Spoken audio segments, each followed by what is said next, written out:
Go-Kart Garage. In today's episode, we're going to fix up this go-kart that we bought about 3 years ago at the Freedom Factory. And we had a few main issues. The steering went out, or so we thought, and the brakes are pretty weak, and the motor has not ran in about 3 years. We mainly parked it because the steering, you literally couldn't turn, and then you had no brakes.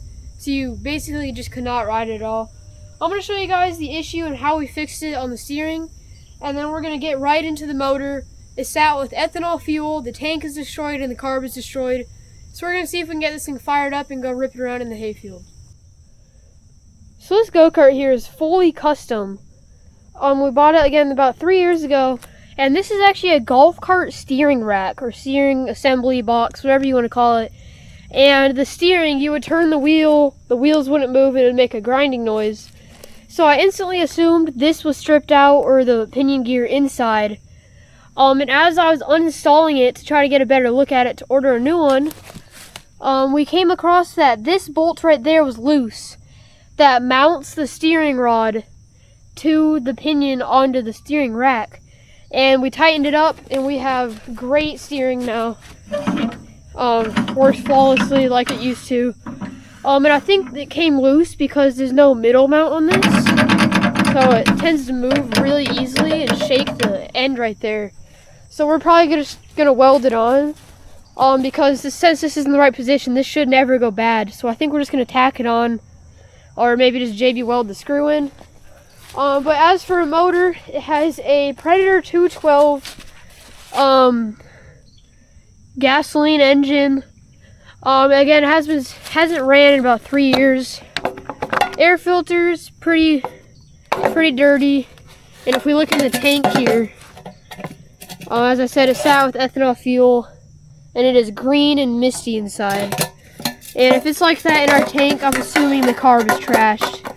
So we're gonna get right into it. I'm gonna take off the whole carb assembly, clean out the tank, and this thing should fire up. I'm gonna take off this pull start and twist it so that you can pull it from back here instead of coming up here to pull it, because when the body's on it, that's kind of hard.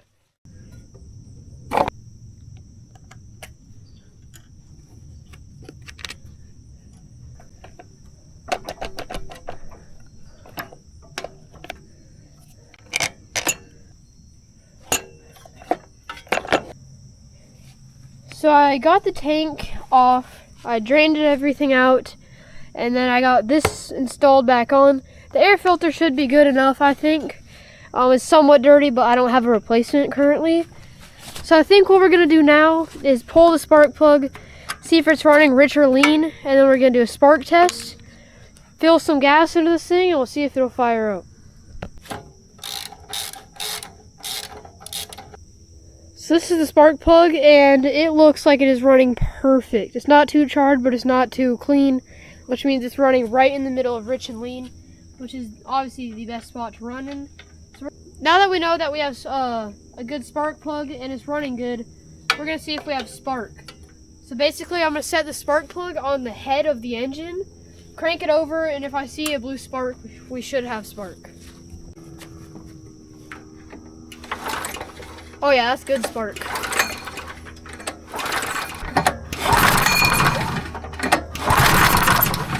Now that we know it has spark and the spark plug is clean and it's running good, I'm going to take this back off, even though I just put it back on, and we're going to clean out that carburetor and spray it down with Carb Clean.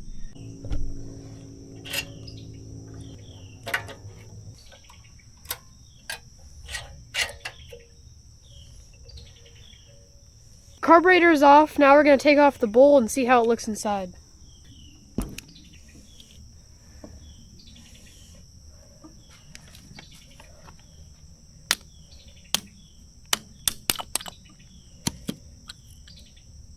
Oh my. Okay. So I'm very glad that we cleaned out this carburetor. Because obviously that's not normal. I have never seen that in my life. And I'm glad we did not try to just fire this thing up, because this would not have ran, and it would actually probably just ruin the motor even more. Look at that bowl. So I'm going to get some carb cleaner, spray this all out, throw it back together, and then we should be good to fire it up. Since there's a lot of junk in the carburetor bowl, I'm assuming that there's a lot of junk in the jets and emulsion tube of the carburetor. So we're going to take that out real quick, which is this right here if you've never seen a jet. Basically, you can change your jet size to allow how much fuel it can suck in per rotation. And a way to check these is basically just look up at the sky, and if you can see through the little hole in the middle, they are good. This one is clear, but you can't see through it. So I'm gonna give this a nice spray, and then we'll see if we can see through it. All right, I'm gonna pick it up, and I can see perfectly through this now. So we're gonna screw it back in there. So I'm gonna make sure I got all the carb cleaner out of the carburetor. It obviously won't hurt it if there is any left over in there. It's just not recommended to run it on that. We're gonna tighten our carb bolt back on. Make sure it's nice and tight like it was. And now we can throw this thing back on and see if it'll fire up. Always make sure that your gasket is slid back on that goes from the carburetor to the intake. Before we fully slide it back, we're going to connect our throttle again.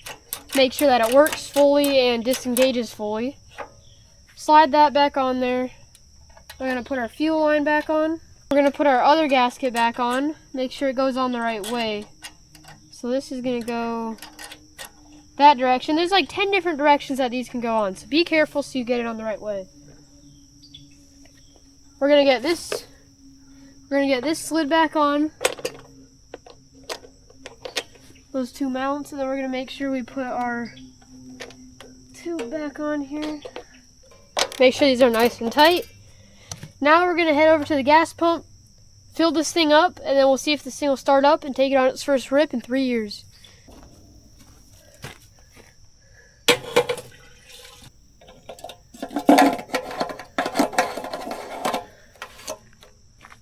Alright, we got it topped off with gas. Carburetor is somewhat rebuilt. Gas tank is drained and then filled with new fuel. I think it is time to see if it'll fire up. We're going to turn the ignition on. Try to prime it a little bit. Alright, we'll see if this thing will fire up after sitting for 3 years.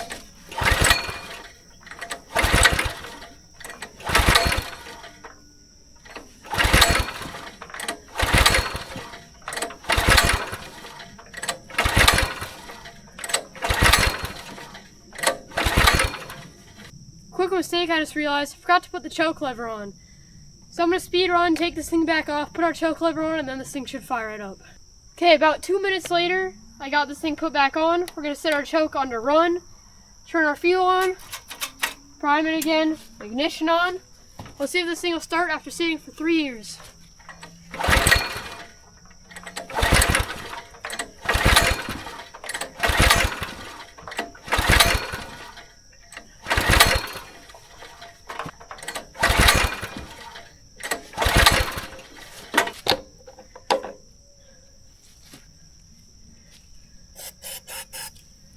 Put a little bit of carb cleaner down there. See if it'll fire up now.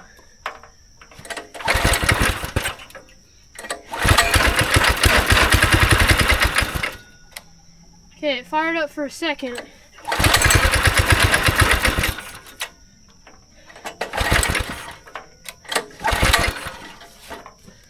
Seems like it's only wanting to run on starting fluid or brake cleaner.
Hold it wide open.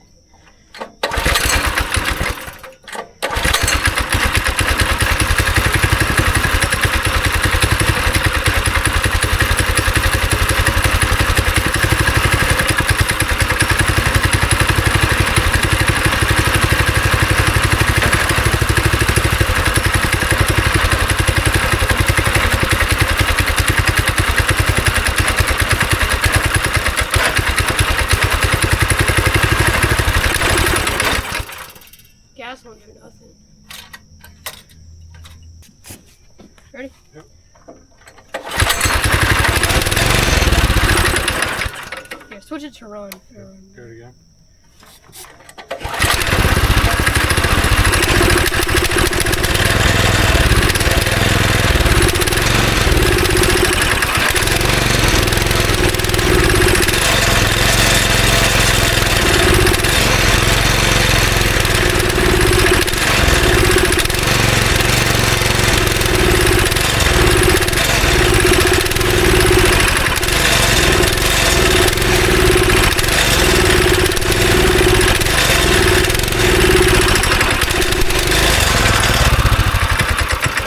You got bad gas somewhere in your system.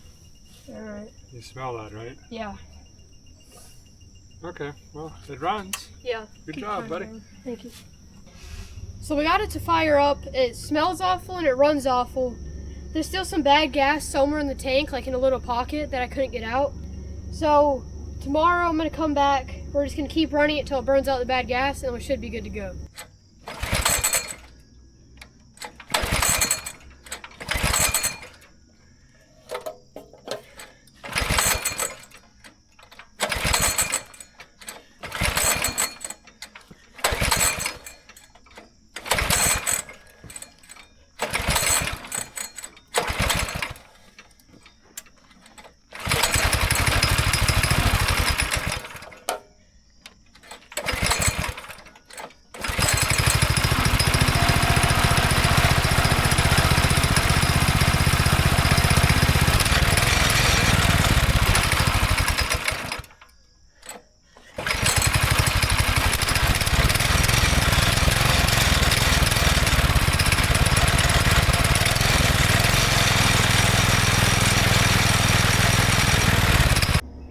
So it's been like 2 hours and it still doesn't run the best, but it runs enough to drive it. It's getting dark, so I want to try to drive it around and maybe it'll clear itself out. But basically what happened is I didn't have the right tools to take off the gas tank the first time. So how I drained it is I just pulled the fuel line and let it drain for a little bit, and there's still like that much bad gas in it. So that just messed up the carburetor even more, even though I rebuilt it. So what I did is I completely took off the gas tank, washed the whole thing out, sprayed it out with brake cleaner or carb cleaner, put it all back together, topped it off with 93 non-ethanol, cleaned out the entire carburetor, resprayed it, cleared the jets, emulsion tube, all that. And for some reason, if it doesn't start, if you take off the gas cap, it runs.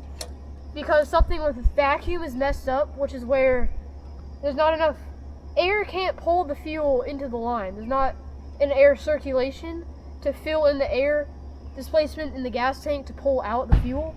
So sometimes it doesn't run the best because of that for some reason. But it runs good enough with choke on, and then every now and then you can kick it off and it'll kind of go. So Bradley's gonna follow me in the side-by-side and film me. We're gonna go put this thing around. I have probably 0.1% brakes. If I put the pedal to the frame, it barely screeches and stops. And the throttle is sticking, so we're good.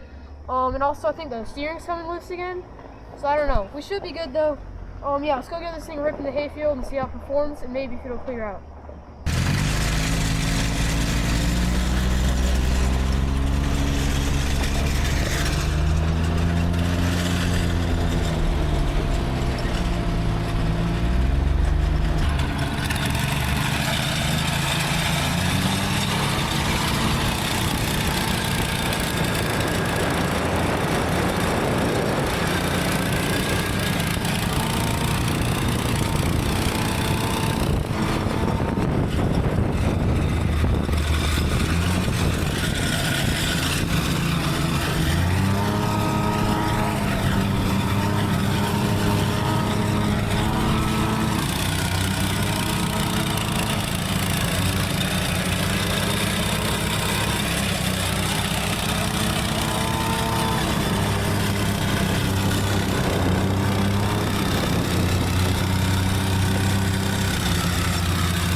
like 30, over 30.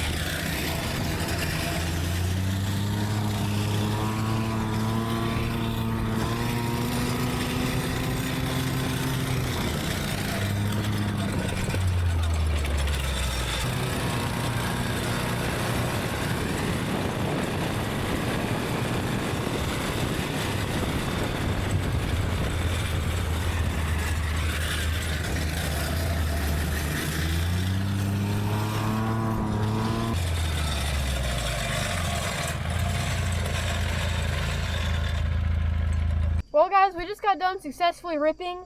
The motor definitely cleared itself out. It runs awesome now. It idles. It runs good. I was doing about 35 miles an hour, and I still need to do a little bit of tuning. So overall, I love it. It has front suspension only, which is kind of weird, but rough ride. It has actual steering, so you have to crank it, and I love it. It's a super fun go-kart. I don't have the body on it because it'd be clanking around and loose, and we don't have pins for it. But overall, I think that was a success getting this thing running back up again. It needs some air in the tires, maybe new tires. I don't know. But stay tuned. I might be putting some drift sleeves on this thing, either this or my golf cart. Comment down below what videos you guys want to see, what you want to see me build or do. Thank you guys so much for watching. Don't forget to subscribe. Stay tuned, and I'll see you next time.